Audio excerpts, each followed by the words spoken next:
മുക്കുവന്റെ കഥ ഇവിടെ തുടങ്ങുന്നു. പക്ഷെ അയാളുടെ ഭാര്യയുടെ അത്യാഗ്രഹത്തിന് അതിരുകൾ ഉണ്ടായിരുന്നില്ല. കൊട്ടാരം കൊണ്ട് മാത്രം തൃപ്തിപ്പെടാൻ അവർ തയ്യാറല്ലായിരുന്നു. തന്നെ ഒരു രാജ്ഞിയാക്കണമെന്നും മത്സ്യരാജ്ഞിയോട് ആവശ്യപ്പെടാൻ അവർ ആവശ്യപ്പെട്ടു. കൂടാതെ പരിചാരകരും കാവൽക്കാരും ഒരു രാജ്ഞിക്ക് വേണ്ട എല്ലാ സുഖ സൗകര്യങ്ങളും കൂടി വേണം.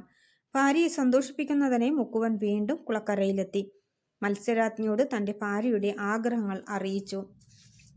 വിഡ്ഢിയായ മനുഷ്യൻ, എനിക്ക് നിന്റെ ആഗ്രഹങ്ങൾ കേട്ടിട്ട് ചിരിയാണ് വരുന്നത്. ഇന്നു മുതൽ നിന്റെ ഭാര്യ ആ കൊട്ടാരത്തിലെ രാജ്ഞിയാകും. പക്ഷെ ഒരു കാര്യം, ഇനി ഒരിക്കലും നീ എൻ്റെ അടുത്ത് വരരുത്. അതും പറഞ്ഞ് മത്സ്യരാജ്ഞി അപ്രത്യക്ഷയായി.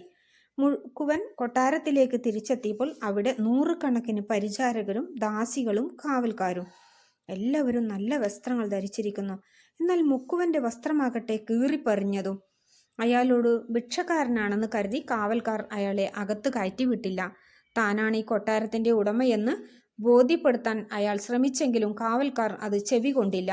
നിങ്ങൾ പോയി രാജ്ഞിയോട് ഇവിടേക്ക് വരാൻ പറയൂ, അവൾ എന്നെ കൂട്ടിക്കൊണ്ടുപോയിക്കൊള്ളും, മുക്കുവൻ കാവൽക്കാരോട് പറഞ്ഞു.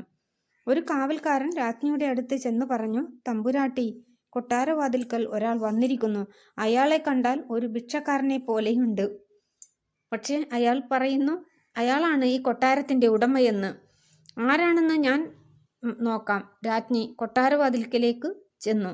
ഭാര്യയെ കണ്ടപ്പോൾ മുക്കുവൻ അവരോട് പറഞ്ഞു, ഇവരോട് പറയൂ ഞാൻ നിന്റെ ഭർത്താവാണെന്ന്. എന്നാൽ ഭാര്യ അരിശത്തോടെ ചോദിച്ചു, നിന്നെ പോലൊരു ഭിക്ഷക്കാരനെ എങ്ങനെ എൻ്റെ ഭർത്താവാകാൻ കഴിയും?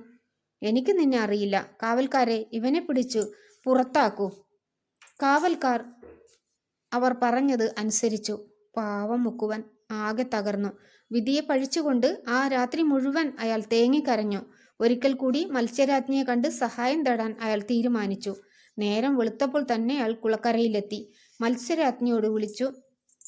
എന്തുപറ്റി? മത്സ്യരാജ്ഞി വെള്ളത്തിൽ നിന്നും പൊന്തി വന്നു ചോദിച്ചു. ദയനീനിധിയായ രാജ്ഞി, നിന്റെ വരങ്ങളെല്ലാം തിരിച്ചെടുത്തുകൊള്ളൂ.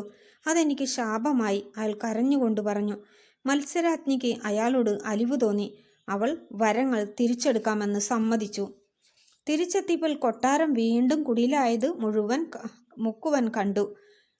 പതിവ് പോലെ അയാളുടെ ഭാര്യ ഭക്ഷണമുണ്ടാക്കുന്നു. അത്യാഗ്രഹം പാടില്ലെന്ന പാഠം അങ്ങനെ ഇരുവരും പഠിച്ചു. മുക്കുവന്റെ കഥ ഇവിടെ പൂർണ്ണമാകുന്നു.